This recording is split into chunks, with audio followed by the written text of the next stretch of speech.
I prided myself on being a devoted father for securing a house for my daughter. However, my husband, without consulting me, decided to use my money to purchase a luxury apartment. Frustrated by his audacious plan, I swiftly responded by presenting him with divorce papers. In the face of my unexpected move, my husband was taken aback, clearly unprepared for such a turn of events. With a smirk, Jocelyn Anderson, a 50-year-old office worker with a passion for French since my student days, initiated what I considered the real retaliation. Let me take you back a bit.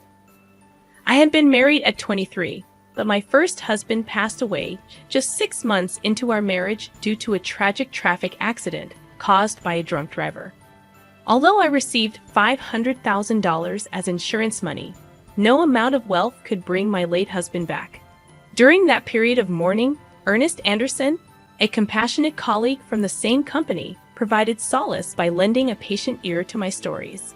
Gradually, our connection deepened, leading to our remarriage when I was 25. Fast forward to the present, and my daughter, Christina, now an independent illustrator, had stirred tension in our family. Disagreements over her education arose during her senior year of high school. Ernest had always imposed his ideal path for Christina, envisioning her attending a prestigious university and pursuing a conventional career in a big corporation. His expectations clashed with Christina's passion for illustration, a talent she had cultivated since childhood. Despite my initial support for Ernest's educational decisions, I found myself at odds with him when Christina expressed her desire to attend an art university to become an illustrator. While I was open to embracing her chosen path, Ernest vehemently opposed it, insisting on a conventional trajectory that clashed with our daughter's dreams. The struggle over Christina's future had become the battleground, and the real retaliation was about to unfold. I opted not to embark on a freelance career initially, choosing instead to work for a company. Christina shared her aspirations to become an illustrator, but my husband dismissed her dreams, considering it merely a pastime with drawings. His harsh words compelled me to defend Christina's autonomy, asserting that it was her life, and she should have the opportunity to pursue her passion. This stance only fueled his anger, as he asserted that it was his daughter and that a child's role was to fulfill their parents' dreams. He adamantly believed that if Christina followed his prescribed path, she would unquestionably find happiness.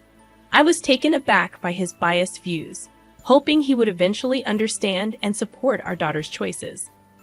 Unfortunately, my optimism was misplaced, leading to a deep rift between us. Despite my financial support for Christina's education and living expenses, Ernest remained dissatisfied, continually expressing his discontent. Even after Christina successfully gained admission to her preferred art university and secured a job as an illustrator, Ernest refused to acknowledge her achievements. His complaints persisted, questioning the worth of the money spent on tutoring and labeling her a failure. Christina, resilient in her pursuit, worked energetically, occasionally sacrificing weekends and sleep for her craft. However, Ernest's attitude towards her job remained unchanged. Moreover, he became harsher towards me for supporting Christina, criticizing everyday aspects of our household. Realizing this was his true nature, I found staying at home increasingly painful. Fortunately, our work roles in different departments at the same company spared me from daily confrontations. Yet, amidst this strained dynamic, Ernest surprisingly declared his intention to buy Christina a luxury apartment, citing her importance as his daughter. Despite his apparent disdain for her career choice, this sudden change in attitude raised suspicions, prompting me to question his motives. Doubts crept into my mind about whether Ernest even had the financial means to purchase a luxury apartment. Observing my reaction, he coldly smirked and disclosed his plan, stating that I would be the one footing the bill. Shocked, I protested, urging him not to make such decisions without consulting me. Angrily, Ernest snorted, revealing his knowledge of the $500,000 insurance money from my late husband, suggesting I use it to fund the apartment. He callously declared his intent to live there with Christina, emphasizing that both she and I were ultimately his possessions. Fueled by a fierce anger, I could not fathom his vindictive scheme and the audacity to exploit crucial insurance money for such a purpose. In response, I retaliated without mercy, presenting him with divorce papers. Astonished, Ernest likely hadn't anticipated my preparedness. But this marked the commencement of my real retaliation. Facing him with a smirk, I explained my long-standing lack of trust in someone who discriminated against his own daughter and expressed my exhaustion with constant criticism. I disclosed my decision to divorce him, clarifying that I had been contemplating it for a while, waiting for the opportune moment. Seizing on his earlier mention of divorce, I handed him the papers, urging him to file quickly if he desired freedom. Initially dismissing it as a joke, Ernest reacted angrily when confronted with the reality of divorce. My anger peaked as he attempted to downplay the situation. Unperturbed, I insisted he accept the divorce papers, emphasizing the incomprehensible principles behind his actions. Threatening legal consultation, Ernest reluctantly received the papers, still claiming it was all a jest. Concerned about potential retaliation, I swiftly left the house, submitting the divorce papers to the city court. I promptly informed Christina about the outrageous behavior, and she too expressed fury. She condemned her father's actions and offered solace, suggesting that I stay at her apartment for a while. So, I made the decision to spend the night at Christina's place. That evening, we delved into discussions, meticulously planning our next moves against Ernest. About a week later, on holiday, Christina and I paid a visit to Ernest's house, the place I had called home until just a week prior, now feeling like a distant stranger's abode. Upon ringing the doorbell, Ernest swiftly emerged, adopting a condescending gaze as he questioned our purpose. He arrogantly assumed we had come to apologize for everything. Despite the infuriating condescension, I suppressed my anger and spoke in a meek, apologetic tone, claiming that I had indeed come to apologize for my wrongdoings. Christina, playing the role of a repentant daughter, echoed my sentiments. Oblivious to the theatrics, Ernest appeared genuinely pleased, believing we had come to our senses. However, his curiosity was piqued when he noticed the bags we carried, bags so full they were on the verge of bursting, tied up tightly to conceal their contents. From one of the bags, I extracted a bundle of actual $10,000 bills.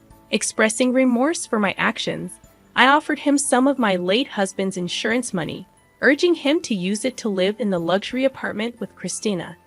I mentioned the $500,000 total and asked him to keep it safe.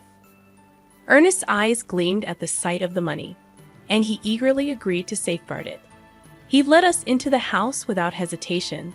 Despite having left just a week earlier, the place was in disarray, with laundry and garbage scattered about. Suppressing laughter, I imagined Ernest's struggle to maintain the house on his own. Christina and I placed the bag's contents into the safe, excluding the $10,000 bundle. Fortunately, when Ernest went to the kitchen to make coffee, he remained oblivious to our actions. After returning to Christina's apartment, I grabbed the bags and left for a new place on my own. Christina bid me farewell with a smile, assuring me she would contact me once she was settled. 2 days later, while I was peacefully asleep in my new residence, Ernest called, inquiring about the $500,000. I chuckled heartily, realizing that he had taken longer than expected to notice. Ernest had fallen for our trap. The bags mostly contained just newspapers, cleverly arranged to create the illusion of holding $500,000. I had only prepared $110,000 from the bank to make Ernest believe my ruse. After depositing that money back into my account, it was no longer in my possession. If Ernest had probed further and asked to see inside the bags, I intended to reveal the truth, asserting that such an incredible deal couldn't possibly be genuine. However, deceived by just the $10,000, Ernest had been completely fooled. I had only prepared $110,000 from the bank to make Ernest believe me. After depositing that money back into my account, it was no longer in my possession. If Ernest had probed further and asked to see inside the bags, I intended to reveal the truth, asserting that such an incredible deal couldn't possibly be genuine. However, deceived by just the $10,000, Ernest had been completely fooled. Until now, you did terrible things to Christina and me, so I thought it was only fair to retaliate like this. If you want to resent someone, resent your past self, not me, I calmly stated. Ernest, looking troubled, began to plead, admitting his faults and asking me to return. Shocked by his selfish reasoning, I firmly rejected his proposal. I'm not an ATM or your housekeeper. You're an adult, handle it yourself. Besides, I'm in France now. This isn't just a vacation. It's an overseas transfer for work. I decided to divorce you and start a new life abroad. I revealed, explaining my decision to pursue my dreams and escape from him. Ernest, perplexed by the news, questioned why I hadn't informed him earlier.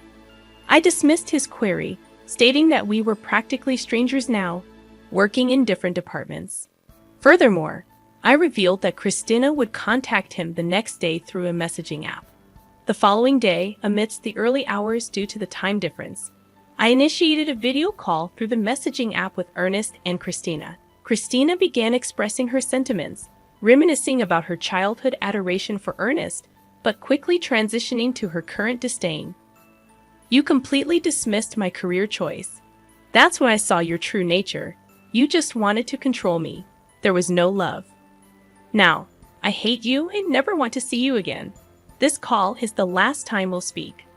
I'm cutting ties, Christina declared firmly, leaving Ernest visibly distressed. Unexpectedly calm, Ernest pleaded for her understanding, seemingly assuming Christina would always adore him. However, Christina remained resolute, urging him to reflect on his actions. She then informed him that she had moved, advising him not to attempt to locate her new address through investigators or any other means. Adding to her announcement, I informed Ernest that I had informed his workplace, relatives, and parents about the reasons for our divorce, ensuring transparency about our decision. With that, the call concluded, leaving Ernest to reflect on the consequences of his actions. After ending the video call with Christina, I mirrored her actions, ignoring Ernest's pleading apologies. His remorse no longer held any significance to me. Christina expressed a sense of relief, feeling liberated after voicing her true feelings. Executing our plan brought a semblance of satisfaction, especially witnessing the impact it had on Ernest. In the aftermath, Ernest faced consequences at various fronts. He became uncomfortable at work and eventually resigned. Disowned by relatives and parents, he had to abandon the luxury apartment purchase. His disruptive actions even led to a scene at Christina's workplace, resulting in a ban for entering. Ernest's selfish choices resulted in a cascade of losses, and he retreated into a reclusive existence at home. Attempts to contact him for work-related matters were in vain. When a colleague finally visited his house, they encountered a disheveled Ernest with a wild beard, lifeless face, and a nauseating odor emanating from his abode. His once home had transformed into a ghostly garbage dump. Observing Ernest's miserable life, I couldn't help but think that he was reaping what he sowed. Meanwhile, I found happiness in my new life abroad, overcoming cultural barriers with careful communication and relishing the use of my French skills. The decision to transfer overseas proved to be a rewarding one. Christina, thriving in her career as an illustrator, had been entrusted with significant projects. In our phone conversations, she conveyed her satisfaction, emphasizing the joy of pursuing her passion. As a parent, witnessing my daughter shine in her chosen path brought immense gratification. Despite the challenges and adversities, both Christina and I emerged from the ordeal, radiant and fulfilled in our respective lives. The journey, though tumultuous, affirmed that we had made the right choices, and the pursuit of our dreams had led to a brighter and more gratifying existence.